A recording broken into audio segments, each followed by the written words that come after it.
Bonsoir à tous, merci à Dieu. Je crois qu'on est bien ici, non? Merci Seigneur. Je souris, je pense à notre ancien qui est parti près du Seigneur. Il disait parfois on est mieux là que devant un film de Dracula. Oui, c'est mieux ici ce soir, amen. On est mieux là, béni soit Dieu, on est à la Réunion, réunis autour du Saint-Livre, et nous croyons que Dieu sera encore en mesure de nous parler ce soir. Merci au Seigneur, je vous salue à tous, je suis heureux d'être avec vous et honoré. C'est une responsabilité que d'annoncer la parole de Dieu, mais c'est aussi une grande joie. Merci Seigneur, et donc je crois que ce soir, eh bien, comme dans chacune de nos réunions, Dieu nous parlera. Les petits frères ont chanté un cantique tout à l'heure et ils ont dit, les dernières paroles du chant étaient ceci: je sais qu'il reviendra et qu'avec lui, il nous prendra. Et moi j'ai marqué, es-tu sûr? Je sais qu'il reviendra, ça c'est sûr, mais la deuxième partie, parfois, ce n'est pas sûr peut-être pour tout le monde ce soir. Je sais qu'il reviendra, il s'agit du retour de Jésus-Christ, et avec lui, il nous prendra, c'est ce que lui veut. Il est écrit, je m'en vais vous préparer une place, et lorsque je m'en serai allé, je reviendrai, et je vous prendrai avec moi, afin que là où je suis, vous y soyez aussi. Donc le Seigneur désire nous prendre avec lui, j'ai marqué, es-tu sûr? Pas ce que tu penses, pas ce que tu ressens, nous sommes trompés par nos sentiments parfois, mais ce qui est écrit. Mon désir n'est pas de troubler personne, ni de faire du mal à personne, simplement vous conseiller et vous encourager dans la vérité. Il y a de cela maintenant quelques années, nous partions en Israël avec un frère de la mission, avec Christian Azaïs, pour ceux qui le connaissent.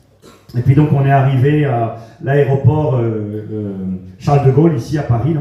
Et puis on s'est retrouvé avec un autre groupe, des garçons qui venaient de la Bretagne aussi, Pays de Loire. Et puis on était contents, vous savez, quand on va en Israël, c'est tout le temps un événement particulier pour ceux qui y sont allés. Et puis là, on s'est retrouvés les deux groupes, c'était le matin, il était tôt, on était arrivés de bonne heure à l'aéroport pour prendre notre avion. Et puis pour ceux qui sont habitués ou qui sont allés déjà une fois, il y a des contrôles. On ne monte pas dans l'avion comme ça. On ne va pas en Israël ni ailleurs comme ça, et surtout en Israël, beaucoup de contrôles. Et puis donc là, quand le moment arrive de l'embarquement, tu viens avec ton petit bagage, tu viens avec ton passeport, et puis il y a une personne qui t'interroge. Un monsieur ou une dame va te poser quelques questions, et puis pour contrôler ton identité, tes motivations, qui tu es. C'est des psychologues, des spécialistes, ils analysent ton comportement, ton attitude, ton langage, et tu dois passer quelque part le test avant de monter dans l'avion.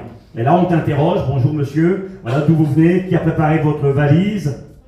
Un jour, j'ai un de mes cousins, on est parti, mon cousin Rudy, on est parti à deux groupes. On s'est séparés à l'aéroport, on était allé aussi en Israël. Moi, je suis passé par l'Italie, par Rome, et lui, il a fait un vol direct. Et puis, il a pris un autre vol que le mien, et il est passé par la compagnie israélienne El Al. Les questions étaient posées, et il avait ma caméra dans sa valise. Je ne sais plus comment ça s'est fait, il a pris la caméra. Et arrivé là-bas, la dame lui a dit, c'est vous qui avez fait la valise? Oui, c'est moi, ma femme. La caméra, c'est à vous? Il répond lui, non.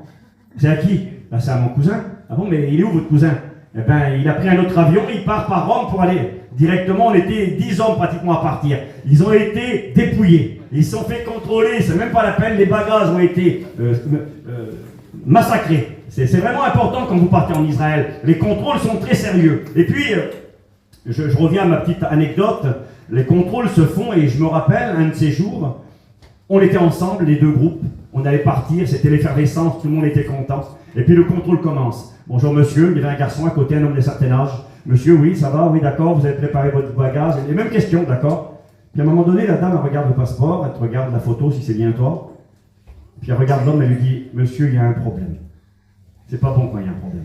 Monsieur, il y a un problème. Ah bon? Quel est le problème, madame? À votre passeport, monsieur, ça ne correspond pas. Je crois que vous n'allez pas pouvoir partir. Comment ça, madame? J'ai ma valise, je viens de Nantes, il venait de Nantes le frère. Je viens de Nantes, j'ai fait les 300-400 km, j'ai ma valise, j'ai payé mon voyage, j'ai mon passeport, je pars, tout le monde s'en va, moi aussi je pars. Et la dame, elle a regardé où le monsieur, je ne me rappelle plus, il a dit, monsieur, il y a un problème, votre passeport n'est pas valable. Il sera échu, je crois que c'était 6 mois, il fallait qu'il soit valable 6 mois avant que tu reviennes. Et le passeport était valable 2 ou 3 mois. Il dit, madame, il est valable? Non, il n'est pas valable.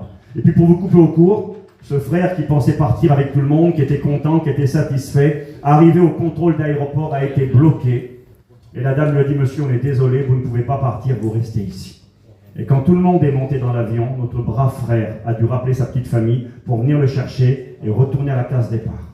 Je pense qu'il y a dû y avoir des larmes dans la voiture quand il est reparti chez lui. Écoutez, j'ai même vécu cette expérience. Peut-être que c'était peut-être un groupe que Tarzan aussi a connu. Je vois que Tarzan est au fond, notre ancien. Je le salue dans le Seigneur, que Dieu bénisse Tarzan. Eh bien, je me souviens d'un jour, un de ces groupes, on était parti avec un autre groupe aussi, et arrivé là-bas, donc en Israël cette fois-ci. Les contrôles avaient été passés en France, mais quand tu arrives en Israël, là-bas, tu es encore contrôlé. Un deuxième contrôle, avant qu'on te donne le petit visa qui te donne la permission d'entrer à l'intérieur du pays d'Israël. Et puis la sœur en question, elle est arrivée en Israël. En France, ça avait passé contrôle israélien. Ils regardent le passeport, il y avait une faute d'orthographe dans son nom. Arrivé là-bas, ils ont regardé, ils ont dit « Madame, ça marche pas, votre passeport correspond pas, le nom correspond pas ». Ils ont essayé d'expliquer comme ils pouvaient. Elle est remontée dans l'avion et retour en France. Alors là, la déception est encore plus grande. Tu as payé ton petit voyage, tu es arrivé là-bas, tu as dit « Ça y est, je suis sur la Terre Sainte », tu arrives à l'aéroport, et quand tout le monde s'en va faire son petit voyage, toi, demi-tour, retour à la case départ. Eh bien, je crois qu'il peut y avoir des déceptions ici-bas sur la terre pour un voyage en Israël et pour autre chose. Mais combien il est important de préparer son voyage. Combien il est important de vérifier parfois dans les détails une petite date sur un passeport, un petit numéro, une petite lettre qui ne correspondait pas. La sœur a dû faire demi-tour et revenir en France. Le frère a été directement évacué de l'aéroport à Charles de Gaulle et a dû rentrer chez lui. Bien, j'aimerais quand même vous dire que bientôt il y a un grand voyage qui va se faire. Un aller simple. Un voyage unique. Il n'y en aura pas deux. Il n'y aura pas deux enlèvements. Il y aura un seul enlèvement. Et quand cet enlèvement aura lieu, il faudra être prêt pour l'échéance. Et ce soir, eh bien, ce que j'aimerais partager avec vous, c'est ce que Dieu met sur mon cœur. J'essaierai de le faire ce soir et demain matin, de vous partager quelque part, bibliquement parlant, quelles sont les conditions pour aller au ciel. Parce qu'il y a des conditions à respecter. Vous savez, je pourrais vous lire plusieurs versets. Je vais en lire juste un petit passage dans l'évangile de Luc. Alors, c'est une réalité. Moi, je ne veux pas chercher à faire mon intéressant ici, je n'ai rien à prouver. Je veux simplement vous partager la parole de Dieu et vous encourager. Amen. Je le répète, pas ce que je ressens, pas ce que je pense, mais ce qui est écrit. Amen. Il y a des conditions pour aller au ciel. Regardez ce qu'il est écrit dans l'évangile de Luc, chapitre 13, verset 22. Il est question de ce moment où Jésus reviendra, et que malheureusement, certains pensant être prêts, auront mal vérifié leur bagage, mal vérifié leur passeport spirituel et resteront sur le carreau. Et le but de cette réunion de ce soir, c'est que personne ne reste sur le carreau. Amen. Parce que Dieu veut que tous les hommes soient sauvés et parviennent à la connaissance de la vérité. Parce que Jésus ne tarde pas dans l'accomplissement de ses promesses. Il ne faut pas que je dise qu'il tarde, hein. Je sais que Tarzan n'aime pas ça. Un frère dit, si le Seigneur tarde, il ne faut pas dire ça, le Seigneur n'est pas en retard. Et c'est vrai. Le Seigneur ne tarde pas dans l'accomplissement de ses promesses, dira l'apôtre Pierre, mais il use de patience, voulant que tous parviennent à la repentance et soient sauvés. Alors le Seigneur a une place pour toi, et il a une place pour chacun ce soir. Il est écrit Luc 13, verset 22, Jésus traversait les villes et les villages, enseignant et faisant route vers Jérusalem. Quelqu'un lui dit, Seigneur, n'y a-t-il que peu de gens qui soient sauvés? Jésus répondit, efforcez-vous d'entrer par la porte étroite, car je vous le dis, écoutez bien, beaucoup chercheront à entrer et ne le pourront pas. Et là, verset 25, je crois vraiment que c'est une allusion au retour de Jésus-Christ. Il est écrit, quand le maître de la maison se sera levé et aura fermé la porte. C'est quoi cette histoire d'un maître de maison qui revient et qui se lève? Il est écrit dans l'Épître aux Éphésiens, au chapitre 1er, je crois que c'est le verset 7, que Jésus est assis à droite du trône de Dieu. Il est assis, le Christ, aujourd'hui, dans les lieux célestes. Mais là, il est écrit qu'il se lève quand le maître de la maison se sera levé et aura fermé la porte. Et que vous, étant dehors, vous commencerez à frapper à la porte et à dire « Seigneur, Seigneur, ouvre-nous » Des contestataires, des mécontents, des gens qui pensaient faire partie du voyage, mais qui n'étaient pas prêts. Il vous répondra « Je ne sais d'où vous êtes ». Alors vous vous mettrez à dire, il y aura quand même des arguments, mais non Seigneur, on aurait dû partir. Nous avons mangé et bu devant toi. Et je crois fermement dans mon cœur que c'est une allusion à la Sainte Seine, à ces personnes qui participent parfois à nos réunions, qui prennent le pain et le vin et qui pourront dire, mais Seigneur, j'allais à l'église, je prenais le pain et le vin, nous avons mangé et bu devant toi. Tu as enseigné dans nos rues. Je crois que c'est circonstance ce soir. Il y a des petits terrains juste derrière, là, ils pourront dire, il y avait des réunions tout près de chez nous. Il y avait la petite salle, là-bas, il y avait la petite église, on avait les chapiteaux, les frères venaient avec les campings. Tu as enseigné chez nous, il y avait des réunions. Ça veut dire on allait à la réunion. Il vous répondra, je ne sais d'où vous êtes. Nous avons mangé et bu devant toi, tu as enseigné dans nos rues. Et il répondra, je vous le dis, je ne sais d'où vous êtes. Retirez-vous de moi, ouvriers d'iniquité. C'est là qu'il y aura des pleurs et des grincements de dents, quand vous verrez Abraham, Isaac et Jacob et tous les prophètes dans le royaume de Dieu, et que vous serez jetés dehors. Ça, c'est ceux qui restent. C'est ceux qui pensaient faire partie du voyage. Alors vous voyez, ce soir, je ne veux pas, je le répète, vous faire du mal. Je ne veux pas vous troubler, je ne suis pas venu avec un bâton taper sur la tête de personne, mais je n'ai pas envie qu'on se trompe par de faux raisonnements. Vous comprenez? On peut croire l'illusion. Cette église dans la Bible, qui est la dernière des 7 églises de l'Apocalypse, Laodicée, cette église, quand on lui demande comment elle va, elle dira, moi, tout va bien. Je n'ai besoin de rien. Tout va bien. Et le Seigneur lui dira, mais tu ne sais pas que tu es pauvre, misérable, aveugle et dévêtu. Je te conseille d'acheter de moi. Alors, je crois qu'on peut être dans l'illusion. Vous vous rappelez le fameux Samson, qui est là, endormi sur les genoux de Delilah, et puis il est écrit ceci, quand elle le réveille, il dit, je m'en tirerai comme les autres fois. Il ne savait pas que l'Éternel s'était retiré de lui. Illusion. C'est marqué dans la parole de Dieu, ne vous faites pas d'illusions. Alors, on ne veut pas se faire d'illusions. Ce message, il est pour vous, ce message, il est pour moi. Je veux examiner, je veux être prêt. On connaît bien le verset, Amos 4, verset 12. Prépare-toi à la rencontre de ton Dieu. Apocalypse 19, il est question de l'Église du Seigneur, et il est dit ceci, que son Église, elle s'est préparée pour les noces. Et nous voulons nous préparer. Est-ce que vous êtes d'accord avec moi? Nous voulons être prêts. On ne veut pas se tromper par de faux raisonnements. On ne veut pas être au nombre de ces personnes qui, quand le Seigneur se sera levé et que la porte de la grâce sera fermée, et puis que partiront dans le royaume de Dieu, aux noces de l'agneau, avec, il est écrit ceci, Abraham, Isaac, Jacob, il en viendra de l'Orient, de l'Occident, ils seront assis à table dans le royaume de Dieu, et vous serez jetés dehors. Moi, j'ai pas envie de rester dehors. Je l'ai dit tout à l'heure, quelle déception pour le petit frère qui avait dû repartir là-bas direction Nantes, sans cœur, tout le monde est parti, lui il est resté. La petite sœur arrivée là-bas à Tel Aviv, obligée de remonter dans l'avion, de repartir en France, quelle déception! Et il y aura une grande déception. Alors on n'a pas le droit de tromper personne. Nous voulons, Bible en main, examiner nos vies ce soir, faire notre toilette spirituelle et regarder si nous remplissons les conditions pour aller au ciel. Vous êtes d'accord avec moi? Amen. Alléluia. Quand le Seigneur dira « Efforcez-vous d'entrer par la porte étroite », le mot qui est utilisé ici, c'est un mot qui est très très fort. Quand il est écrit « Efforcez-vous », le mot dans le texte original, je ne vais pas vous parler de texte original, mais juste vous dire ça. Parce que le mot, il nous interpelle, il est simple à comprendre. C'est le mot agonie zomaï. Efforcez-vous. Agonie. On comprend un peu ce que ça veut dire l'agonie. L'agonie, c'est quelqu'un qui il a payé un prix terrible, il est presque mort, il est à l'agonie. Il a tout donné. Il a produit, il a donné toutes ses forces. Il est à l'agonie. Ça veut dire il est au bout. Agonie zomaï. C'est-à-dire faire nos efforts, mais de tout notre cœur. C'est-à-dire tout donner pour ne pas louper le grand rendez-vous qui arrive devant nous. Que Dieu nous y aide. On pourrait faire une petite prière. Je suis bavard, on va faire une petite prière ensemble. Et qui est pour nous un exemple à imiter. J'ai demandé à notre ancien, bien sûr, à Tarzan de se lever. Voilà, que Dieu soit béni. Nous voulons être prêts.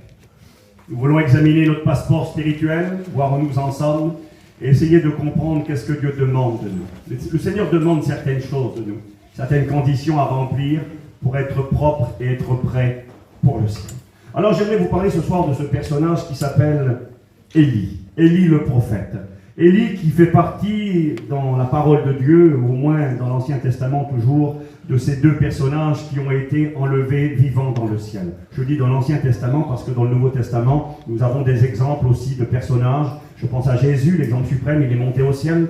C'est marqué dans la parole de Dieu que Jésus a été enlevé dans le ciel. Et des hommes aussi ont fait des expériences. Ça n'a pas été un enlèvement définitif, mais quand même ont vécu des choses surnaturelles. L'apôtre Paul de Corinthiens 12, il a été enlevé dans le 3e ciel, dans le paradis. Il a vécu un enlèvement. Et le mot utilisé, artrazo, c'est l'enlèvement de l'Église. Donc c'est vraiment une idée, une image, une réalité. Nous avons des gens qui ont vécu, l'apôtre Jean a été enlevé dans le ciel. C'est marqué comme ça dans l'Apocalypse au chapitre 4.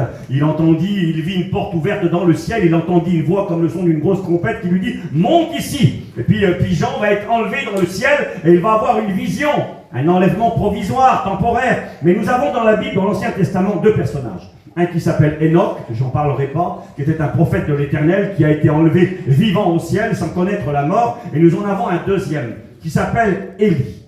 Élie a été enlevé dans le ciel. Et ce qui est intéressant, alors ce n'est pas un message nouveau, je suis convaincu que ici des frères ont déjà prêché ce que je vais dire ce soir, et puis il y a notre professeur qui est là, donc c'est une évidence, mais ça sera un rappel, c'est pas grave.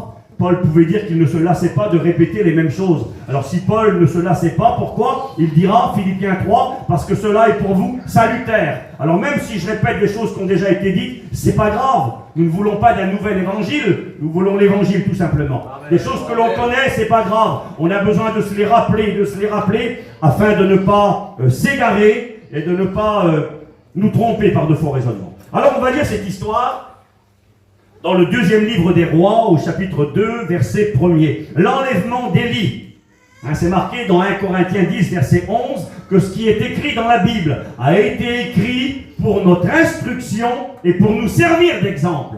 Ça n'a pas été écrit pour remplir notre tête, pour qu'on dise, je connais cette histoire. C'est notre problème, bien souvent. On vient à la réunion, le frère n'a pas commencé à prêcher, il va vous parler de Bartimée, tu vas dire, oui, je connais Bartimée. L'aveugle sur le bord de la route, oui, je connais, il a crié, Jésus, fils de David, Zachée en haut de l'arbre, la descente de ton arbre, il faut que on connaît, mais parfois on oublie de réaliser que ces choses ont été écrites pour notre instruction et pour nous servir d'exemple. Le Bartimée sur le bord de la route qui dit, fils de David, aie pitié de moi, eh bien c'est le malheureux qui est là ici ce soir et qui a besoin que Jésus s'arrête sur sa vie pour changer sa vie. Et puis le Zachée dans son arbre, eh bien c'est peut-être celui qui est là plein de prétentions et d'orgueil, qui croit avoir réussi sa vie sans Dieu, et à qui Jésus dit, il faut que je demeure dans ta maison, parce que si je ne demeure pas chez toi, tu ne réussiras pas dans la vie. Comprenez? Ces hommes et ces femmes de la Bible, c'est vous et moi. Ces choses ont été écrites pour nous servir d'exemple, et pour notre instruction à nous qui sommes parvenus à la fin des siècles. Alors on doit prendre en considération les écrits de la Bible et comprendre que ce n'est pas des histoires uniquement, mais que quelque part c'est notre vie, à vous et à moi. Et là, nous avons l'enlèvement d'Élie, qui je crois est un type de ce qui va arriver bientôt pour de nombreuses personnes. Vous savez qu'il y a des hommes et des femmes qui ne connaîtront pas la mort. C'est Jésus qui l'a dit. Dans l'évangile de Jean, chapitre 11, verset 25, Jésus a dit « Je suis la résurrection et la vie, celui qui croit en moi vivra même s'il meurt. » Ça c'est les morts en Christ. Mais Jésus continue et il dit « Et quiconque vit et croit en moi ne mourra jamais. » Il y a des personnes qui croient en Jésus qui ne mourront jamais, qui ne connaîtront jamais la mort. Mais ils seront enlevés, transformés, changés en un instant, en un clin d'œil, et ils partiront à la rencontre du Seigneur dans les airs. C'est ce que nous attendons. Et là, il est écrit ceci.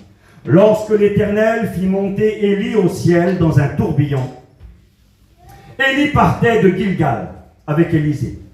Élie dit à Élisée, « Reste ici, je te prie, car l'Éternel m'envoie jusqu'à Béthel. » Élisée répondit, « L'Éternel est vivant et ton âme est vivante, je ne te quitterai pas. » Et ils descendirent, Élie et Élisée, à Béthel.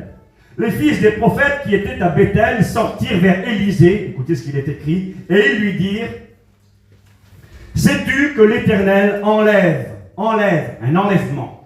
Aujourd'hui, ton maître au-dessus de ta tête. » Et il répondit, « Je le sais, taisez-vous. » Et ensuite, Dieu va envoyer son serviteur dans deux autres endroits. Alors, j'ai fait un petit calcul, je vous le donne tout de suite. Lorsque Élie est à Gilgal, Gilgal est le nom d'un endroit, d'une ville, et que le Seigneur lui dira, « Va à Béthel », eh bien, j'ai regardé sur ma petite carte. J'ai eu l'occasion d'aller dans ces endroits, d'aller sur le secteur de Gilgal, je suis allé à Béthel aussi, avec Tarzan aussi, nous sommes allés en Israël ensemble. Donc Jéricho également, je connais cette région. Et puis sur les cartes, c'est les distances qui sont indiquées. Gilgal-Béthel, 30 km. Et quand il arrivera à Béthel, le Seigneur lui dira, et on en parlera certainement demain matin, il lui dira, maintenant que tu es allé à Béthel, c'était le dernier jour sur la terre pour notre prophète Élie, qui avait demandé la mort quelque temps au préalable, découragé face aux situations de la vie, face au combat spirituel qui était intense en son temps. Lui qui avait demandé la mort ne verra jamais la mort, mais il sera enlevé vivant dans le ciel. C'est sa dernière journée sur terre. Il est dans la ville dénommée Gilgal, Dieu lui dit va à Béthel. Il fait 30 km, il arrive à Béthel, à pied très certainement. Arrivé à Béthel, Dieu lui dit maintenant va à Jéricho. Béthel, Jéricho, 25 km. Et arrivé à Jéricho, le Seigneur lui dira, va au Jourdain. j'ai regardé environ 20 km. Il a fait la dernière journée qu'il a passée sur terre, il a fait environ 75 km. 75 km, à pied. Je comprends le verset, efforcez-vous d'entrer par la porte étroite. Je ne crois pas à l'évangile par les œuvres, sauvés par les œuvres, parce que nous produisons. Je crois que si nous sommes sauvés, on verra ce soir, c'est parce que quelqu'un a payé le prix suprême. Pour être sauvé, nous avons besoin d'un sauveur. Et nous l'avons, ce sauveur. Mais je crois néanmoins que pour accepter ce salut de Dieu et pour vivre cette vie de Dieu, il y a des efforts à produire. Vous savez, il est écrit ceci, j'ai noté quelques versets dans la parole de Dieu. J'ai noté ces versets qui sont importants. 1 Thessaloniciens 4, verset 1er, marchez à cet égard de progrès en progrès. 1 Timothée 4, verset 15, que tes progrès soient évidents pour tous. Genèse 5, verset 24, le deuxième personnage de l'Ancien Testament qui a été enlevé au ciel vivant, il est écrit ceci, Enoch marcha avec Dieu et il ne fut plus parce que Dieu le prit. Nous devons marcher. Qui dit marcher, dit avancer, dit progresser, dit évoluer. Et là, quelque part, nous avons un homme qui marche. Nous avons un homme qui a fait des progrès. Il se trouve dans un endroit, Gilgal, Dieu lui dit, reste pas là, va à Bethel, va plus loin. Et ce soir, j'aimerais vous encourager à aller plus loin.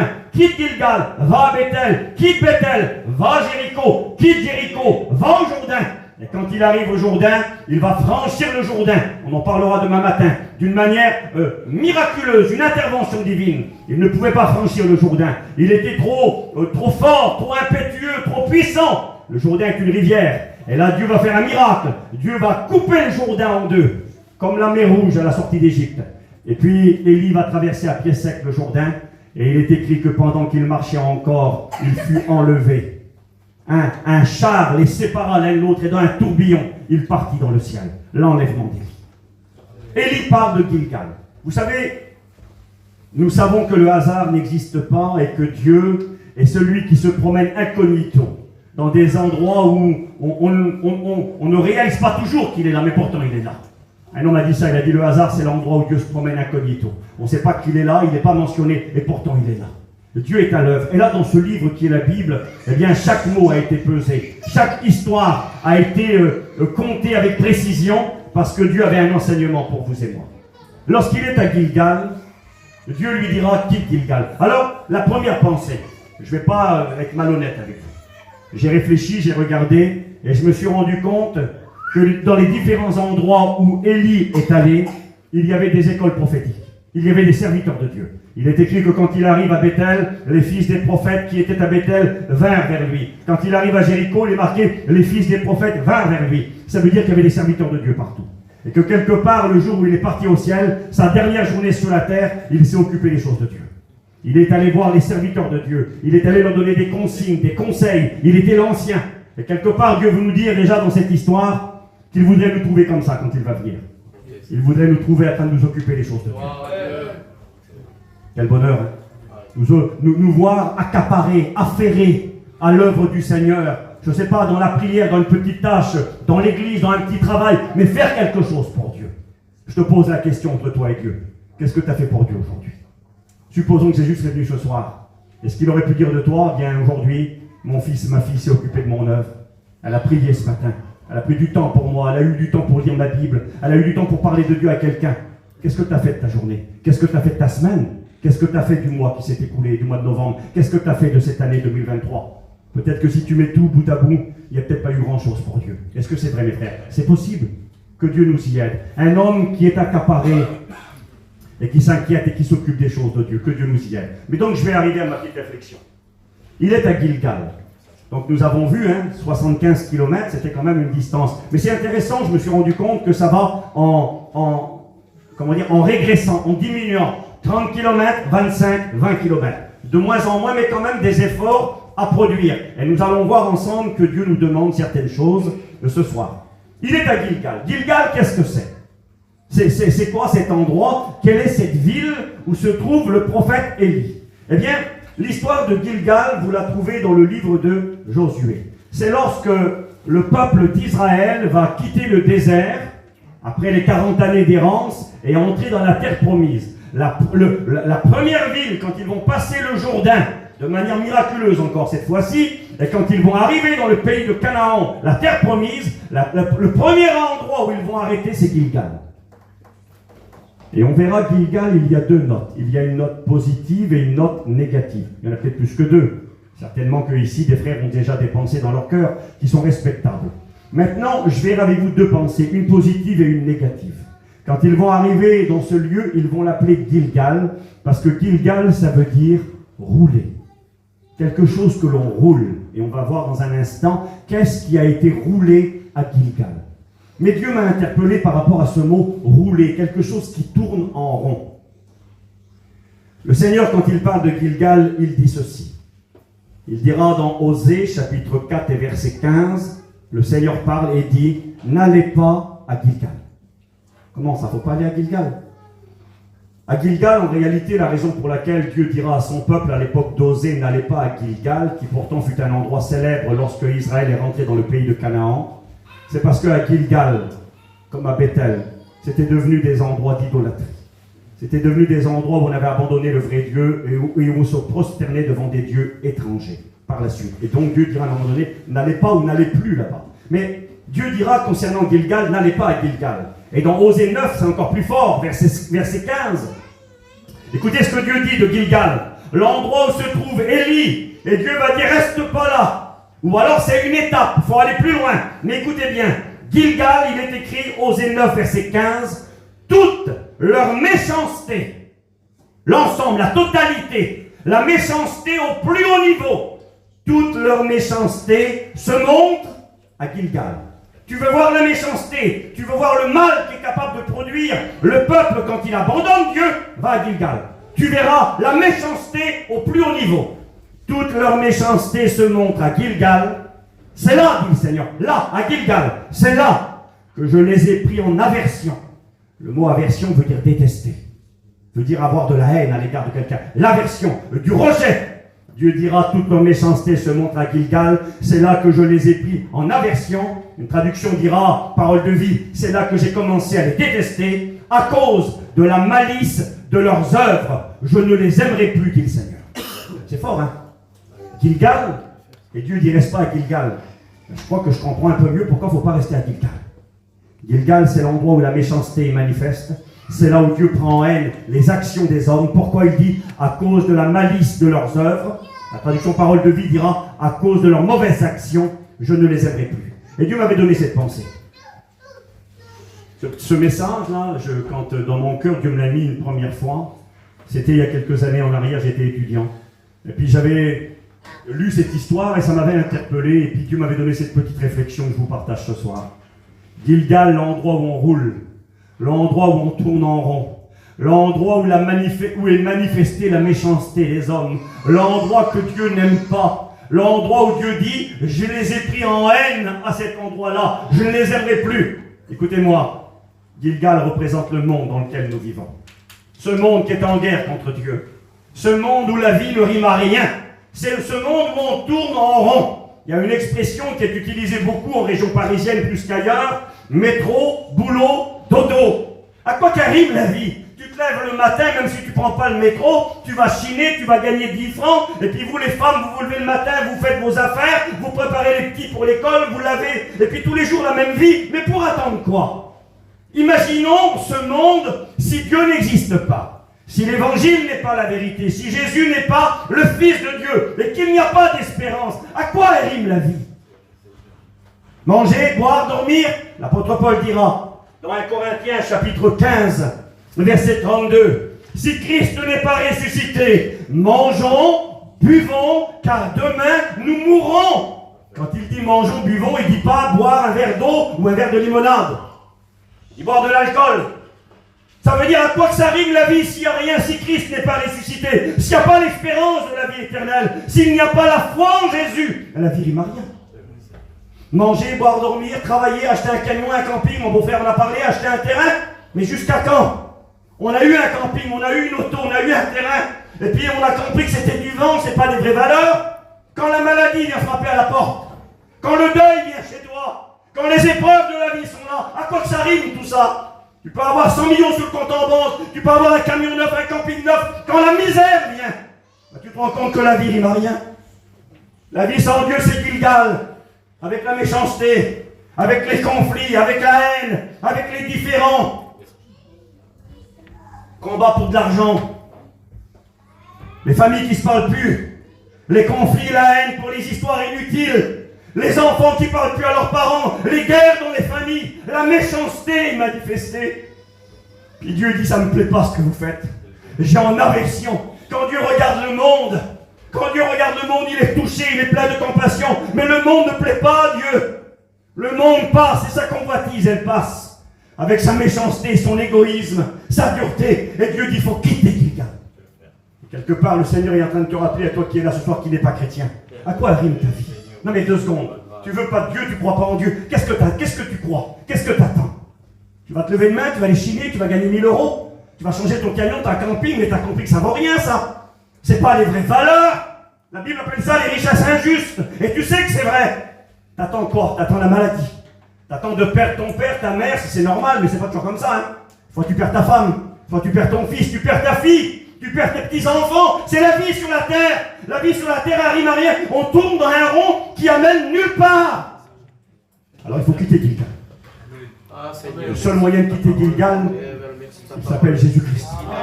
Parce que quand tu quittes Gilgal, tu tournes plus en rond, mais tu marches dans une direction. Et la direction maintenant, c'est le ciel.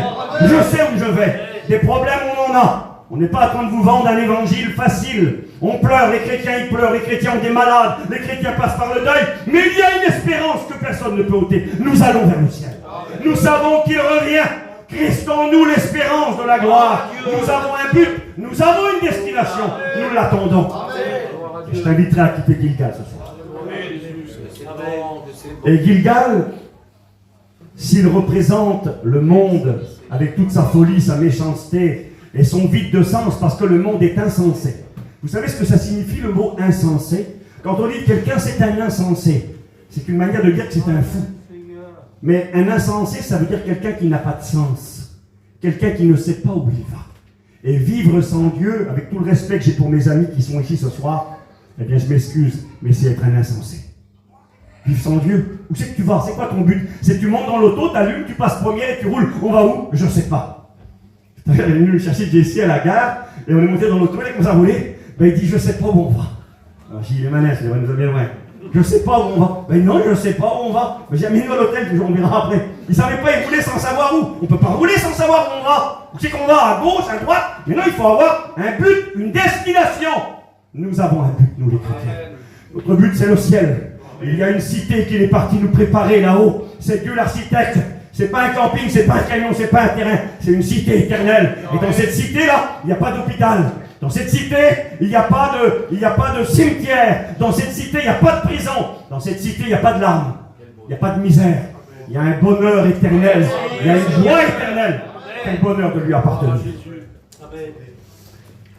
Si Gilgal a un sens négatif, il a aussi un sens quand même qui est positif. Pourquoi? Écoutez pourquoi. Parce que je relis, Osée 9, verset 15, il est écrit toute leur méchanceté. Je vais vous poser une question. Se montre à Gilgal. C'est là, écoutez bien, c'est là, précisément à cet endroit-là, que je les ai pris en haine, en aversion, à cause de la malice de leurs mauvaises actions. Je ne les aimerai plus. Il y a un endroit sur la terre où toute la méchanceté a été manifestée. Dites-moi quel est cet endroit. Allez mes frères, ce n'est pas un piège. Donnez votre opinion. 1 minute. Il y a un endroit sur la terre où les hommes ont montré toute leur méchanceté. Quel est cet endroit? Soyez avec moi. Allez mon copain. Hein? Golgotha. Est-ce que c'est vrai ça? Le mot Gilgal, et c'est assez étrange, j'ai vérifié, j'ai regardé pour essayer de comprendre, de sonder les Écritures. Je me suis rendu compte que ce mot Gilgal, c'est la racine du mot Gulgolet en hébreu. Et Gulgolet en hébreu, ça signifie Golgotha. Dans le mot Golgotha, il y a le mot Gilgal. Et c'est intéressant, j'ai noté, Gilgal est la racine de Gulgolet qui signifie le crâne. J'ai marqué, il faut écouter et accepter le message de la croix. C'est un impératif. Dieu a voulu que le monde soit évangélisé. Tous doivent écouter la prédication de la croix. Parce que c'est à Golgotha que les hommes ont montré toute leur méchanceté. Et il fallait qu'il en soit ainsi. Parce que Dieu avait un plan qui devait s'accomplir à Golgotha. Et je crois que si nous devons quitter Gilgal, Gilgal c'est aussi une première marche, une première étape. Et cette première étape, elle est inévitable si on veut faire partie de ceux qui partiront dans la gloire. Et la première étape, c'est Golgotha. Golgotha, arrêt obligatoire. On est venu aujourd'hui, on a pris le train.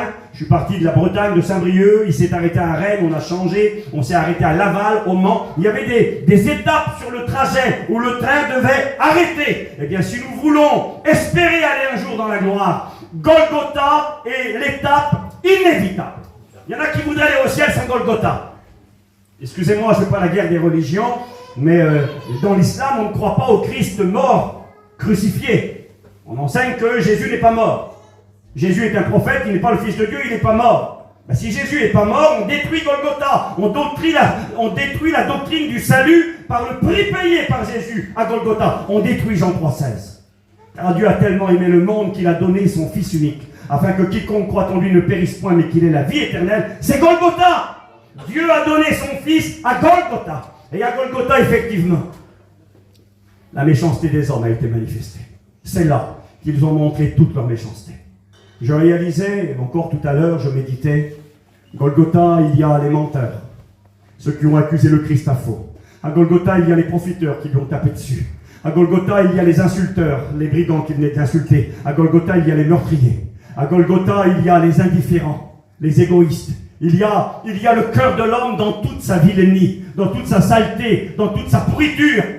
Un jour, j'ai eu fait un message, le titre était « Qui a crucifié Jésus ?» Il y a eu une polémique un jour quand le film « La Passion du Christ » est sorti par Mel Gibson. Eh bien, la polémique était celle-ci. On reprochait à Mel Gibson de mettre trop en avant les Juifs qui préparent la croix pour crucifier Jésus. Et il semblerait quasiment dans le film que c'est les Juifs qui crucifient Jésus. Et puis d'autres ont dit « Bien non, c'est les Romains qui ont crucifié Jésus ». Et quand Mel Gibson a fait le film, il a eu une idée. C'est lui qui a fait le film. Réalisateur, il n'était pas acteur, il était réalisateur. Mais il a voulu jouer une scène. Une seule. Le moment où dans le film, on voit l'acteur qui se fait crucifier, Jim Caviezel qui représente Jésus. À un moment donné, l'acteur met sa main. Et puis là, on voit personne, on voit juste deux mains. On voit un clou, on voit un marteau, et on voit un soldat romain qui cloue le Christ. C'est une image dans le film. Et les journalistes nous rapportent que c'est Mel Gibson qui a fait cette scène-là. Il a voulu faire juste cette scène. Il a voulu être l'homme qui prend le clou et qui a le marteau à la main. Et quand on lui a posé la question, selon vous, monsieur Gibson, qui a crucifié Jésus? Est-ce les Juifs? Parce que c'était la polémique. Est-ce les Romains? Il a regardé le journaliste et il a répondu, nous l'avons tous crucifié. Nous l'avons tous crucifié. Ce n'est pas plus les Juifs que les Romains. Nous sommes tous coupables. Toute leur méchanceté a été manifestée à Golgotha. Et dans toute leur méchanceté, il y avait ta méchanceté à toi. Il y avait la mienne. Il y avait mes mensonges. Il y avait mes profitages. Il y avait mes mauvaises paroles. Il y avait toutes ces mauvaises actions dont on a été capable et qui sont là manifestées à la croix. Mais ce jour-là, Gilgal, racine de Golgotha, est un mot qui signifie rouler. Pourquoi? Regardez pourquoi. Je vous donne cette petite réflexion. Je vais me dépêcher avec vous. On trouve ce verset dans le livre de Josué, au chapitre 5 et verset 9. C'est là qu'il est écrit, qu'apparaît le mot Gilgal. L'Éternel dit à Josué, aujourd'hui, j'ai roulé de dessus vous l'opprobre, la honte d'Égypte, et ce lieu fut appelé du nom de Gilgal jusqu'à ce jour. Aujourd'hui, j'ai enlevé, écoutez-moi, j'ai enlevé la honte de dessous vous. J'ai roulé la honte. Et quelque part, c'est ce que Dieu a accompli quand Christ est mort à la croix de Golgotha. Le peuple d'Israël, lorsqu'ils sont rentrés dans la terre promise, je ne rentre pas dans tous les détails, il y avait quelque chose qui leur manquait. Il y avait quelque chose qu'ils avaient oublié, mis de côté. Et quelque part, ça déplaisait au Seigneur. Et quand ils sont rentrés là dans cette terre promise, Dieu a dit, vous n'irez pas plus loin.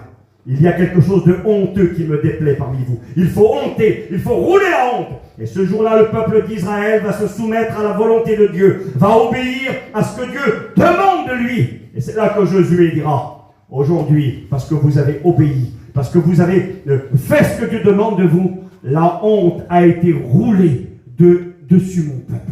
Et quelque part, c'est ce qui s'est produit lorsque Christ, ce jour-là à Golgotha, ce fameux Gilgal spirituel, Christ était fait péché pour vous et moi. Christ était crucifié pour ta méchanceté, pour tes actions, pour tes pensées, pour tout ce qui te sépare de Dieu. Parce qu'il n'y a pas un juste, pas même un seul. Nous sommes tous pécheurs et coupables. Le meilleur d'entre nous, son cœur est comme un buisson d'épines. Nous l'avons crucifié. Nous sommes les coupables. Nous sommes les responsables de la mort de Jésus-Christ. Nous l'avons crucifié. Et ce jour-là, lorsque Christ se laissait crucifier, c'était afin de rouler la honte qu'il y avait sur nos vies.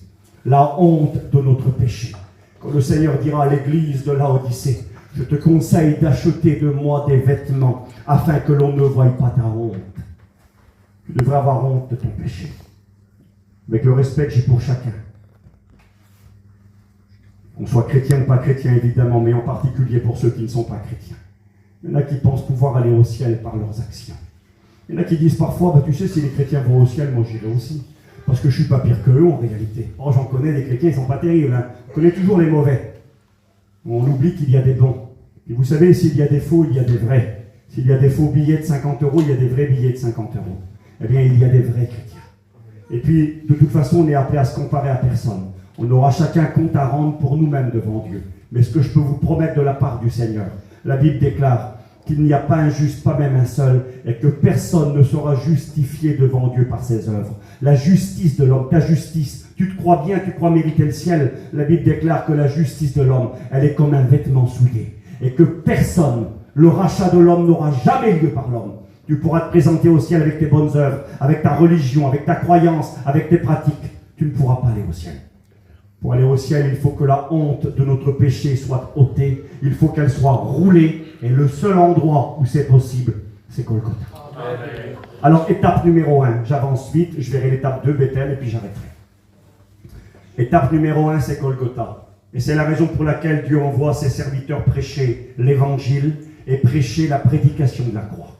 L'apôtre Paul va dire, quand je suis venu vers vous, je n'ai voulu savoir rien d'autre, si ce n'est Christ et Christ crucifié. Car la prédication de la croix est une folie pour ceux qui périssent, mais elle est la puissance de Dieu pour le salut de quiconque croit. Nous prêchons le Christ crucifié. Certains vont dire, c'est arriéré, ça y est, on connaît, on l'a écouté, ça fait 70 ans dans la mission qui prêche ça. Que Dieu nous garde, continuons à prêcher cela.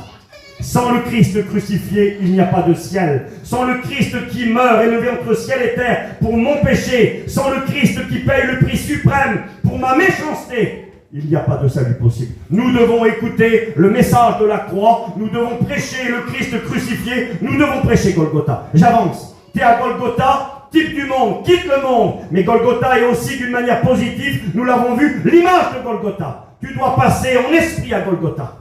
Tu dois venir devant la croix et dire, oui Seigneur, pour toi qui ne lui appartient pas encore, dire Seigneur, c'est vrai ce qu'ils disent frère, j'ai peut-être ma religion, j'ai peut-être des qualités, mais je suis un pécheur, je suis séparé de Dieu, je mérite la condamnation, je suis coupable. Laisse le Saint-Esprit te convaincre. Laisse le Saint-Esprit te convaincre. Quitte Gilgal. Il y a un effort à produire. Et je voulais vous dire ça. Certains vont dire, Steve, tu nous apprends rien. On a combien de fois qu'on a écouté prêcher la croix. Mais justement, tu l'as peut-être trop écouté, mais il faut à un moment donné saisir que c'est pour toi. Il faut passer à l'action. Parce que quand tu viens à Golgotha et que tu écoutes le message et que tu l'as compris, qu'il a pénétré ton cœur et que tu as été transpercé, tu vas vouloir aller plus loin. Tu vas vouloir aller à Bethel. Ah bon? Pourquoi Bethel? Ceux qui lisent la Bible savent de quoi je vais parler maintenant, donc je ne vais pas faire un plus ni moins. Bethel, l'effort à produire de 30 km. Bethel, c'est un endroit qui a été particulier dans la vie d'un homme, dans la Bible. Et cet homme s'appelle Jacob. On trouve cette histoire dans l'Ancien Testament, dans le livre de la Genèse, au chapitre 28. Jacob, c'est qui? Jacob, c'est le fils d'un serviteur de Dieu. Son père s'appelle Isaac. Son grand-père s'appelle Abraham. Ça a été les patriarches, les grands hommes de Dieu. Abraham, on l'appelait l'ami de Dieu. Celui qui a reçu l'appel. Il était dans un pays étranger, là-bas en Irak, en Mésopotamie, Dieu l'a appelé, et puis il a rencontré Dieu. La Bible déclare qu'ils étaient idolâtres, qu'ils servaient des idoles, des faux dieux. Et il a eu la révélation du vrai Dieu. Il a quitté son pays, sa patrie, sa famille, et Dieu a choisi cet homme pour devenir le père d'un grand peuple, le peuple d'Israël, à travers lequel naîtrait le Christ, le Messie, le Sauveur du monde. Et Abraham va devenir un homme de Dieu. Il connaît le Seigneur, il devient l'ami de Dieu, un homme de foi. Et puis il a un fils qui s'appelle Isaac, qui lui-même deviendra à son tour un homme de Dieu, un homme de foi. Des hommes qui connaissent Dieu, des hommes qui ont fait une rencontre personnelle avec Dieu. Et là, il y a un petit garçon qui arrive. Il a un frère jumeau qui s'appelle Ésaü, lui il s'appelle Jacob. Et ces deux petits garçons vont naître dans une famille où on connaît Dieu. Écoutez ce que je vous dis, c'est très important. Parce que je suis convaincu ce soir que parmi nous, il y a de nombreuses personnes qui pourraient dire, ben moi Steve, tu vois, moi je suis peut-être pas chrétien, j'ai pas encore rencontré le Seigneur, mais je connais l'évangile, je suis né dans les réunions. Mon oncle c'est un tel, mon papou c'est un tel, mon frère c'est un prédicateur. Ici beaucoup de gens pourraient prendre la parole, dire on a grandi dans la mission. Nous on va en mission depuis qu'on est tout petit, on connaît les choses de Dieu depuis bien des années. Beaucoup pourraient témoigner. C'était le frère Xavier Patette qui disait ça. C'est pas parce que tu restes dans un garage pendant 20 ans que tu deviens une auto. Ah oui, il a raison. Hein. Tu peux travailler dans un garage pendant 20 ans, tu ne deviendras pas une auto. Hein. C'est bien beau d'être dans un endroit, mais ça ne fait pas de nous quelque chose. Et puis il donnait un autre exemple très simple. Il disait, une voiture qui est en panne d'essence, vous la plongez dans une piscine d'essence. Elle est plongée dans une piscine. Il y a 20 000 litres d'essence. Tu montes dans l'auto, tu tournes le contact, elle ne démarrera pas. Tu mets 1 litre d'essence à l'intérieur du réservoir. Tu tournes la clé, elle démarrera. D'être plongé dans 20 000 litres d'essence, ce n'est pas suffisant. D'avoir grandi dans la mission, d'avoir un père prédicateur, un frère prédicateur, un fils prédicateur, d'avoir de la famille chrétienne, ne fait pas de vous des chrétiens. C'est un bon moyen, mais à un moment donné, il faut que ça rentre à l'intérieur. Qu'il Gilgal va à Bethel. Bethel, pour Jacob, qui a grandi dans une famille où on connaît Dieu, où on aime Dieu, Jacob est attiré. C'est un garçon spirituel. Il est attiré par Dieu. Dieu l'attire. Il recherche, il désire. Mais il ne connaît pas Dieu. Il ne connaît pas Dieu. J'ai écouté un pasteur un jour qui disait cela. Il disait, Dieu n'a pas de petits-enfants. Dieu, c'est pas un papou. Il n'a pas de petits-enfants. Dieu n'a que des enfants. C'est écrit dans l'évangile de Jean, chapitre 1er, verset 12, que tous ceux qui l'ont reçu leur aient donné le pouvoir de devenir enfants de Dieu. Oui, moi je suis un enfant de Dieu. J'ai dit oui à Jésus. J'en parlais tout à l'heure avec mon frère, on parlait un petit peu avant la réunion. On ne peut pas décider pour nos enfants. On a pu décider pour nous-mêmes. Mais le fait que nous soyons des chrétiens, des serviteurs de Dieu, ne fait pas de nos enfants des chrétiens. Ils ne sont pas les petits-enfants de Dieu. Dieu n'a pas de petits-enfants. Il n'a que des enfants. Est-ce que vous comprenez ce que je suis en train de dire ce soir? Jacob est intéressé. Il est interpellé. Il veut les choses de Dieu. Il est maladroit. Vous connaissez certainement cette histoire. Je vous la rappelle brièvement. Il a un frère jumeau qui est né un tout petit peu avant lui. Lui, il est le deuxième. Même que c'est un jumeau, il est le deuxième. Il est né en deuxième. Et puis, parce qu'il est né deuxième, c'est son frère aîné qui va recevoir les bénédictions du Père, les bénédictions paternelles, les bénédictions spirituelles. Il est le frère aîné. Lui est le deuxième, Jacob. Il s'appelle Jacob parce que Jacob, ça veut dire celui qui supplante, celui qui veut passer au-dessus, celui qui triche. C'est ce que ça veut dire. Parce que quand il est né, dit la parole de Dieu sans être déplacé avec vous, quand il est né, il est vraiment pas né longtemps après son frère. Quand il est né, il tenait son frère par le pied. Son petit frère était né le premier, lui il tenait son petit frère par le pied. Et quand on l'a vu, on a dit c'est Jacob ça. Il veut passer par-dessus son frère, dès la naissance. Et c'est ce qui arrivera. Quand le moment de la bénédiction arrivera, son père était devenu aveugle, Isaac, et le jeune Jacob va essayer de passer par-dessus son frère. Il va aller voir son père, il se déguise, je ne rentre pas dans tous les détails, il se fait passer pour son frère, le père est aveugle, et quand il vient devant son père, il dit à son père, mon père bénis-moi. Et le père lui dit, c'est toi Ésaü? C'est bizarre, c'est la voix de Jacob. Il dit, si c'est moi mon père, c'est moi Ésaü, c'est pas vrai, il ment. Il veut la bénédiction, il s'y prend très très mal, mais il est attiré par ce qui est spirituel. Vous savez, des fois on s'y prend pas toujours bien, mais Dieu voit dans nos cœurs quand il y a l'amour de la vérité. Son frère le plus vieux, Ésaü, il n'aime pas les choses de Dieu. C'est un homme charnel, un homme de la terre. Il s'en moque des choses du ciel. Et Jacob, ça l'intéresse, mais il est maladroit. Et puis je coupe les détails. Il va tricher son père. Il se fait passer pour son frère et le père le bénit. Et quand il s'en va, le frère aîné arrive. Et il vient chercher la bénédiction. Et le père lui dit, mais qui es-tu? Mais je viens de te bénir. Il dit, non, j'étais pas là, j'étais parti. Et il se rend compte que son frère l'a trompé. Que son frère, c'est ce que ça veut dire Jacob, le trompeur, le tricheur, le supplanteur. Et quand Ésaü apprend cela, dit la Bible, il veut tuer son frère. Et il parle et il dit, je tuerai mon frère. Quand mon père va mourir, je le tuerai. Et Ésaü, c'est pas un rigolo. Ce qu'il dit, il le fait. Je vous dis, un homme de la terre, un homme méchant, un homme charnel. Et puis sa mère vient trouver, vite fait, elle vient trouver son garçon Jacob. Elle lui dit, Jacob, mon fils, faut que tu t'en vas maintenant. Ton frère va te tuer. Elle savait que c'était sérieux. Et là, Jacob s'en va. Soyez avec moi 2 minutes. Jacob, il a des problèmes par-dessus la tête. Il a fait des mauvais choix. Il croyait bien faire, il cherchait les choses de Dieu, il s'y est mal pris. Mais à cause des choix qu'il a faits, ce qu'il a semé, il le récolte. Son frère veut le tuer, il faut qu'il s'en va de chez lui. Et là, il s'en va tout seul, son petit baluchon sur le dos. Il part pour essayer de retrouver la famille de sa mère. Il s'en va, loin de chez lui. Et à un moment donné, il arrive dans un endroit qui s'appelle Luz. C'est marqué Luz dans vos Bibles. Ça se prononce Luz. C'est pas très grave la prononciation. Mais c'est important le nom, je vais vous dire pourquoi. Il arrive dans un endroit qui s'appelle Luz. Et quand il arrive dans cet endroit, son cœur est chargé. Il a plein de problèmes, la nuit tombe. Il est tout seul, loin de chez lui. Et puis ce jeune homme va décider de se faire un petit lit dans un coin. Il prend une pierre, dit la Bible, il la lève pour faire sa tête d'oreiller, un caillou. Et puis il s'allonge contre ce caillou. Et là, je pense que le cœur est gros. C'est pas écrit, c'est pas doctrinal ce que je vais dire non plus. Mais je peux penser, je pense vraiment que ce soit là Jacob a prié le Dieu d'Isaac et d'Abraham, son père. Vous savez, quand vous avez des problèmes, même que vous n'êtes pas converti, même que vous ne connaissez pas Dieu, vous priez. Je me rappelle quand j'étais jeune, quand j'avais des problèmes, je connaissais aussi l'évangile. Eh bien, je pensais à Dieu et je priais Dieu. C'est peut-être étrange, mais c'est vrai.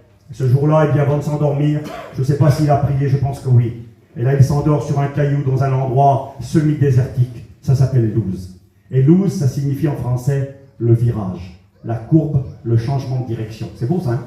La courbe, le virage. Il est là, il s'endort dans cet endroit, le cœur gros. Et quand le matin, il se réveille, ça a été la plus grande nuit de sa vie. Le plus grand moment de sa vie. Parce que quand il se réveille le matin, il a rencontré Dieu dans la nuit. Le matin, il se lève et il va dire cette parole. Il dira que ce lieu est redoutable. Dieu était dans ce lieu. Pourtant, ça ne payait pas de mine, hein. Des cailloux, des pierres. J'ai eu l'opportunité plusieurs fois d'aller à Bethel, de faire des réunions là-bas, avec les voyages qu'on faisait avec les frères. Là. C'est un endroit aujourd'hui qui n'y a presque rien. Si vous sauriez combien qu'on a été visité dans cet endroit, souvent par le Seigneur. Une femme qui était avec nous, qui était religieuse et qui n'était pas chrétienne, elle était venue là, elle était malade, on a prié pour elle, elle a été guérie par Jésus. Un endroit où vraiment, quand on s'approche par la foi, un endroit, il n'y a rien à voir. Mais un endroit où, quand on s'approche et qu'on réalise que le Dieu de la Bible est le vrai Dieu, où tout peut arriver. Et quand il se lève le matin, il va dire, ce lieu est redoutable, Dieu était dans ce lieu, mais je ne le savais pas. Il a rencontré Dieu et il a changé le nom à ce lieu. Et il a appelé le nom qui s'appelait Luz, le virage, la courbe, le changement de direction, il l'a appelé Bethel. Il a dit, c'est ici la maison de Dieu, parce que Dieu est ici. Et Bethel, ça signifie la maison de Dieu. Et Dieu te dit ce soir, si tu veux aller au ciel, il faut quitter le monde, lui tourner le dos. Ils tourneront, il n'y a pas d'espoir pour toi. Le seul espoir, il est marqué dans l'Épître aux Hébreux, nous, dont le seul espoir pour échapper a été de saisir l'espérance qui nous était donnée, à savoir Jésus-Christ. Quitte Gilgal, il faut que tu ailles à Bethel. Bethel, c'est l'endroit où tu fais ta rencontre personnelle avec Dieu. Amen. Nous avons trop de personnes qui connaissent l'Évangile. Nous avons trop de personnes qui grandissent dans notre mission, qui connaissent l'histoire de Jésus de Nazareth, qui connaissent la crucifixion, qui peuvent vous parler de la Bible, même de l'Apocalypse. Mais ils ne sont pas devenus Bethel. Ils n'ont pas été plus loin que l'intellect, qu'une expérience. Mais ils n'ont pas franchi ce pas. Cet effort, ce désir de dire oui Seigneur, je crois que tu es mort à la croix pour mes péchés, je plaide coupable, j'ai besoin de ton pardon, je veux devenir Bethel, je veux faire ma rencontre personnelle. Merci pour mes parents, merci pour mon frère, merci pour ma famille qui t'appartient, mais moi Seigneur, j'ai besoin de te rencontrer. Vous savez, quand vous rencontrez Jésus personnellement, nous prêchons l'expérience dans nos réunions. Quand tu le rencontres, tu n'es plus le même. Quand tu deviens un religieux, tu es le même. Je vous parle avec mon cœur, je me sens libre avec vous. Amen. Cette expression que l'apôtre Pierre utilisera, il dira, la truie lavée est retournée se vautrer dans le bourbier. Le chien, je m'excuse avec le respect que j'ai pour chacun, est retourné manger ce qu'il avait vomi. Maman fouille. Un chien qui va manger ce qu'il a vomi. Et là, l'apôtre Pierre, il compare des êtres humains. Il compare des gens qui fréquentent les réunions. Des gens qui fréquentent les réunions et qui après retournent dans le mal. Un chien qui va manger ce qu'il a vomi, une truie qui va se vautrer dans le bourbier. Et certains ont dit, ben, c'est les rétrogrades. Non, ce n'est pas les rétrogrades. Parce que je m'excuse. Un rétrograde, ce n'est pas un chien ni une truie. Un vrai rétrograde, c'est un vrai chrétien qui a rencontré Jésus, qui est devenu une brebis du Seigneur. Et qui éventuellement, si elle fait des mauvais choix, pourra lâcher la main du Seigneur. Mais je crois qu'ici, l'apôtre nous parle de quelqu'un qui joue au chrétien. Un cochon, c'est sa nature, la boue. Tu le mets dans la boue, il est content. Il danse, il s'amuse dans la boue. Tu mets un petit mouton dans de la boue, il pleure. Quand tu deviens un enfant de Dieu, tu deviens une brebis de Jésus, tu n'es plus un cochon. Ton cœur a été changé. Notre président, qui est parti près du Seigneur, Jimmy, racontait cette petite histoire. L'histoire de cet homme aux Émirats Arabes Unis, là, un homme très riche, là, et il avait acheté un chat. Un chat qui était très spécial. Il savait servir le thé. Vous vous rappelez cette histoire que racontait Jimmy, le président? Un chat qui servait le thé. Et il voulait épater ses copains émirs, comme lui, qui était riche. Chacun essayait d'épater l'autre. Et il a dit, moi j'ai quelque chose de particulier. J'ai un chat qui sert le thé. Et il est arrivé, il l'expliquait, Jimmy, il avait des petites bottes, c'est une histoire certainement. Et puis il tenait la petite assiette avec les tasses de thé. Et le chat passait et il servait le thé à tout le monde. Et puis les Émirats étaient un petit peu étonnés de ce chat extraordinaire qui se tient sur deux pattes et qui sert le thé. Et puis souvent, il appelait le petit chat quand il invitait ses copains. Et puis l'histoire nous dit qu'un jour, un des copains a eu une idée. Il a dit, je vais l'avoir. Il est venu au repas, et puis le petit chat, il est arrivé, les petites bottes, la petite tasse, la petite assiette, il est venu servir le thé. Et le copain qui était venu, il avait caché une souris dans sa poche. Dit l'histoire, que c'est certainement une histoire inventée. Et puis quand le chat est arrivé, il était très fier de lui, le propriétaire. Et l'histoire nous dit que le copain a acheté la petite souris par terre. Et que quand le chat est arrivé, il était déguisé en serviteur, déguisé comme quelqu'un capable de marcher sur deux pattes. Mais l'histoire nous dit que quand il a vu la souris, parce qu'il était un chat, son cœur était resté ce qu'il était. Il a tout jeté les tasses de thé en l'air et il a couru après la souris. Quand le cœur n'est pas changé, tu pourras jouer au chrétien. Tu viendras à la réunion, tu feras semblant, tu prendras peut-être la Sainte Seine, mais si le cœur n'est pas changé, il est écrit que quand les cœurs se convertissent, le voile est ôté. Bien pour que le voile soit ôté, il faut devenir Béthel. Il faut aller à Béthel. Il faut être capable de dire, Seigneur, je crois que tu es mort à la croix. Mais je ne veux pas être simplement quelqu'un qui croit. Parce que le démon croit et il tremble. Je veux être quelqu'un qui te connaît personnellement. Je ne veux pas avoir et te dire, mon père était prédicateur, ma mère est une chrétienne, c'est merveilleux. Moi qui vous parle ce soir, moi je suis rien du tout. Je suis un tout petit. Mais nous, on est des enfants aussi de la mission. Le premier prédicateur de la mission, Mance, c'était mon oncle. C'était le frère de ma mamie. Et puis donc, sa femme était la sœur de mon papou. Je pourrais dire, moi, Mance, c'était mon oncle. Les premiers prédicateurs, comme Tarzan les a connus. André, c'était mon oncle, le frère de mon papou. Ma famille, eh bien, je pourrais dire, on pourrait revendiquer quelque chose. On n'était rien. Moi, j'ai été à la Réunion chez Mance quand j'étais petit. Il est mort, j'avais 10 ans, j'allais chez lui à la Réunion. Eh bien, à 18 ans, j'étais en prison pour braquage. Ça faisait pas de moi un chrétien. J'aurais pu être fier de dire ma famille c'est un tel ou un tel, mais ça change rien. Que ton père soit qui que tu veux, ou ta mère soit qui tu veux, ou ta femme ou tes enfants, tu dois faire ton expérience à toi. Tu dois faire comme Jacob, tu dois aller à Béthel et tu dois prendre une autre direction. Loose, changement de direction, je tourne. Ça fait trop longtemps que je tourne en rond. Je vais maintenant prendre la direction du ciel. Je veux faire ma rencontre avec Dieu. Je veux devenir Béthel. Oui, c'est possible, regardez, j'ai fini. C'est marqué comme ça dans la Bible. Je vous lis un petit verset ou deux. J'ai marqué Béthel et pour Jacob son expérience à lui. Il faut naître de nouveau. Il faut recevoir le cœur nouveau. J'ai marqué il faut ouvrir la porte et souper avec lui. Jésus a dit dans Apocalypse 3, verset 20. Je me tiens à la porte et je frappe. Si quelqu'un entend ma voix et ouvre la porte, j'entrerai chez lui. Je souperai avec lui. Jésus est-il entré chez toi? Est-ce qu'il vit ici? Est-ce que tu as soupé avec lui? Souper avec quelqu'un, c'est la convivialité, c'est la réconciliation. Vous savez, ce psaume 23 là, il dresse une table en face de mes adversaires. C'est la réconciliation. On ne mange pas avec un ennemi. D'ailleurs, l'expression copain, je ne vais pas essayer de vous apprendre, je ne veux rien apprendre à personne. Moi. Mais pourquoi on dit c'est mon copain lui? Tiens, c'est mon copain lui. Le mot copain, c'est un mot latin. Ça veut dire celui, co, ça veut dire avec. C'est celui avec qui je mange mon pain. Je ne mange pas son pain avec un ennemi. Quelqu'un que j'aime pas, je ne mange pas avec lui. Mais quand je suis en paix avec quelqu'un, je suis content d'être avec lui. J'ai un copain à moi qui dit souvent, il dit, tu sais c'est quoi le meilleur repas? Alors tu lui dis, c'est quoi le meilleur repas? C'est quoi, de l'homard breton? Non, c'est quoi? C'est quoi le meilleur repas? C'est ce qu'il dit lui. Il dit, c'est celui que tu manges avec tes copains. Ah oui? Tu manges avec tes amis à pas de part, t'es content, c'est tes amis, t'es bien avec eux. Eh bien, le Seigneur voudrait devenir ton ami ce soir. Amen. Il voudrait que tu t'assieds à table avec lui. Amen. Moi je le dis, c'est pas de la prétention, c'est de la foi, c'est mon expérience. Jésus il est rentré chez moi. Amen. Et puis j'ai mangé avec lui. Ça veut dire je suis réconcilié. J'ai fait la paix. Je le connais. Tu peux le connaître ce soir. Ne sois pas simplement quelqu'un qui vient à la réunion. Vous savez, j'ai marqué ça, j'ai fini maintenant. Je vais arrêter pour ce soir. Ce message n'est pas un coup de bâton sur la tête de personne. Il n'est pas là pour faire de mal à personne, bien au contraire. Ce message est là pour vous rappeler que tout le monde peut aller à Golgotha et que tout le monde peut devenir Bethel. Tout le monde, tout le monde, tout le monde. Le plus pire, le plus vil, le plus méchant. Si tu l'invites, si tu veux vraiment le rencontrer. J'ai marqué une rencontre personnelle avec le Dieu vivant et vrai, dont il avait entendu parler toute sa vie et qu'il voulait rencontrer. Dieu n'a pas de petit-fils. Si tu le cherches de tout ton cœur, il se laissera trouver par toi. 1 Corinthiens 3, verset 16, il est écrit ceci: ne savez-vous pas que vous êtes le temple de Dieu et que l'Esprit de Dieu habite en vous? Et puis, il est écrit ceci, j'ai marqué le verset du fameux Zachée, Luc 19, 5, il faut que je demeure aujourd'hui dans ta maison. Jésus a dit, moi et mon Père, nous viendrons et nous ferons notre demeure chez vous. Et j'ai fini tout de suite. Dieu m'a parlé récemment, j'étais dans mon auto, j'étais en train d'aller faire une réunion.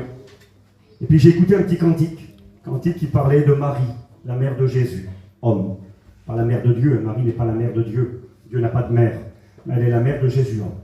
Et puis ce cantique m'a beaucoup touché parce qu'il me faisait prendre conscience, quand l'ange est venu trouver Marie, ça va être Noël dans quelques jours, une date de commémoration normalement de la naissance du Fils de Dieu.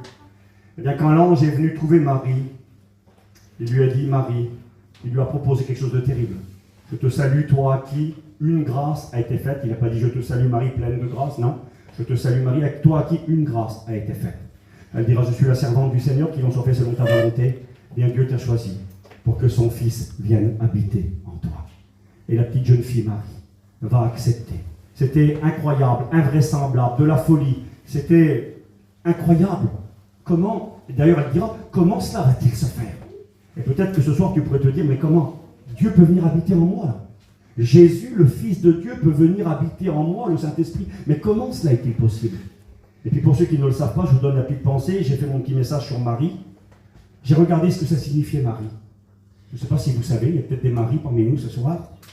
Marie, c'est un nom étrange. En hébreu, Myriam. C'était la sœur de Moïse. C'est pour ça qu'il y avait plein de Myriam, plein de petites Maries en Israël. Marie, ça veut dire celle qui est rebelle. La rebelle, la révoltée. C'est ce que ça veut dire. Quel nom étrange. La rebelle, la révoltée. Il vient vers elle dans le petit pays là-bas de Nazareth, un petit pays perdu. C'est pas des gens importants, Marie, c'est des petites gens, des gens sans argent, des pauvres gens. Il vient vers elle et lui dit, écoute, toi qui t'appelles la rebelle, la révoltée, eh bien Dieu t'a choisi. Son Fils veut venir, mon Fils veut venir habiter en toi. J'aimerais vous dire ceci ce soir. La plus grande chose que l'on peut posséder sur cette terre et pour l'éternité, c'est Jésus. Amen. Un camion, une auto, des euros, ça passe. Mais quand Jésus vient habiter en toi, Seigneur.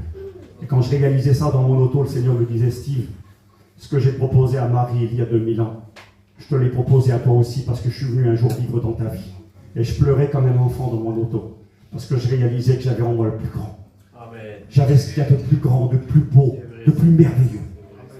Je finis, je vous parle avec mon cœur, j'ai fini tout de suite. J'ai rentré un jour chez des gens ici en région parisienne, je ne donnerai pas trop de détails. Des gens très riches, très aisés. Et quand je suis rentré vers eux, moi j'étais rien par rapport à ces gens-là. Parce que voilà, on est ce que l'on est, je ne me plaindrai pas, j'ai ce qu'il faut, Dieu pourvoit mes besoins. Mais par rapport à eux, j'étais une petite personne, des petites gens. Et puis ces gens-là, vraiment un gros standing de vie, des gens qui nous servaient, des sièges, on aurait dit des trônes, j'étais même gêné, je n'osais pas m'asseoir sur la chaise, elle était pour moi, je me suis assis à côté, je dis non, c'est bon, ça va aller. Et puis j'ai regardé tous ces gens, écoutez-moi, j'ai fini. J'ai regardé tous ces gens qui m'entouraient. J'ai vu ces gens, ils sont avec costume, cravate, bien habillés, des moyens, des gros moyens. Et à un moment donné, j'ai compris la scène, j'ai regardé tout le monde. Et Dieu m'a fait comprendre quelque chose. Le plus riche dans la salle, dans la pièce où j'étais, c'était moi. Ils me regardaient tous comme ça. Quand je disais un mot, l'autre il disait « Tais-toi, tais-toi », il parle l'homme. L'autre il venait d'à côté, des gens riches, importants, aux yeux humains. Moi j'étais le petit chorello, le petit malheureux. Et j'ai regardé la scène, j'ai dit « Seigneur, c'est moi le plus riche ici. C'est moi le plus grand. J'avais Jésus. J'étais pas venu avec des euros, avec des chaussures à 1000 euros, ou je sais pas. J'étais venu avec Jésus. Parce que j'avais le plus grand de ma vie. Et quand le plus grand vient habiter en toi, quand tu deviens Bethel, je te le promets, tu n'es plus jamais le même. Qu'est-ce qu'il faut faire, Steve, alors? Pour aller au ciel, il faut écouter le message de la croix. Il faut vouloir quitter ce monde. qui rime à rien, ce monde pourri, en révolte et en guerre contre Dieu. Il faut passer à la croix, écouter le message. T'es coupable, il est mort pour toi, à cause de toi. Oui, je plaide coupable, c'est moi, Seigneur, à cause de mes péchés. Je veux devenir Bethel, viens dans mon cœur. Je t'invite dans ma vie, je veux vraiment te rencontrer. Et je te promets que si tu le fais ce soir, tu lui dis, Seigneur, je te donne mon cœur. J'aimerais quand même vous rappeler que quand tu donnes ton cœur à Dieu, tu ne fais pas un cadeau à Dieu. Un jour, un petit garçon disait à son papa, « Papa, pourquoi qu'on dit toujours à la réunion, il faut donner son cœur à Dieu ?» Ben, mon fils, c'est marqué dans les proverbes, « Mon fils, donne-moi ton cœur. » Oui, mais qu'est-ce qu'il va faire Dieu avec mon cœur? Pourquoi donner mon cœur à Dieu? Et le père ne savait pas quoi répondre. J'ai fini, promis. Il ne savait pas quoi répondre. Et puis il a eu une idée. Il a dit, mon fils, un petit garçon qui avait 7, 8 ans, 9 ans, il a dit, tu l'as ton petit porte-monnaie qu'on t'a donné il y a quelque temps, un petit porte-monnaie qui était assez usé, qui ne valait pas grand-chose. Et le petit garçon, il dit, oui, j'ai mon porte-monnaie. Tu peux me l'amener? Et le petit garçon de 8-9 ans a amené son porte-monnaie à son papa. Il a dit, tiens papa. Puis le père l'a ouvert et à l'intérieur, il y avait quelques petites pièces. 2-3 euros peut-être à l'intérieur. Puis il a vu l'argent dedans, d'accord. Il dit, mon fils, tu veux me le donner, ton petit porte-monnaie, tes sous à l'intérieur?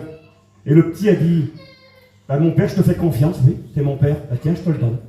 Et là, le père est reparti. Et 2-3 jours après, il a rappelé son petit. Il dit, mon petit, viens, j'ai quelque chose pour toi. Il avait été lui acheter un portefeuille. Pas un petit porte-monnaie, un portefeuille. Tout neuf, qui valait beaucoup plus cher.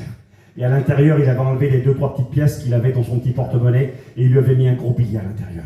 Et il lui a donné un portefeuille tout neuf avec un gros billet à la place des 2-3 euros. Et il lui a dit, tu sais mon fils, quand tu m'as demandé l'autre jour, pourquoi Dieu demande tout le temps notre cœur? Ben parce que mon fils, notre cœur, il est comme ton petit porte-monnaie que tu avais l'autre jour. Il est usé, il ne vaut pas grand-chose, il n'y a pas grand-chose dedans. Mais si tu lui donnes ton cœur qui ne vaut pas grand-chose et que tu le laisses lui faire après, il va te redonner à la place comme le beau portefeuille avec le gros billet. Il va te redonner un beau cœur avec des bonnes choses à l'intérieur. Ce soir, tu ne feras pas un cadeau à Dieu en lui donnant ta vie. Mais il faut le faire. On va arrêter là, on va baisser les bras. Merci pour votre attention. Que Dieu nous y aide. Élie quitte Gilgal, passe à Gilgal. Va à Bethel. Deviens Bethel. Fais ta rencontre. Et si le temps t'est donné, moi je le crois. Sincèrement, les têtes se baissent. C'est ce que je crois. Je crois que si on n'a pas le temps d'aller plus loin que Bethel et que Jésus revient ce soir, je le crois à 100%, tu es sauvé. Tu es venu à la Réunion, tu n'es pas un chrétien, tu es loin de Dieu, tu as grandi dans la mission, tu connais, mais tu sais que tu n'es pas Bethel. Tu sais que Jésus n'habite pas en toi. Tu sais que tu n'as pas fait ta rencontre personnelle, que tu ne l'as pas invité à rentrer dans ta vie, tu le sais. Je te promets que si tu le fais maintenant, tout de suite, et que Jésus revient ce soir, si le temps ne t'est pas donné d'aller plus loin, je te promets que si Jésus revient, tu parles. Je te promets que s'il t'arrive quelque chose, tu pars avec lui. Maintenant, si le temps nous est donné, on verra demain matin, Dieu voulant, il faudra aller à Jéricho. Et au Jourdain. Et déjà ce soir, nos têtes sont baissées, nous prions le Seigneur.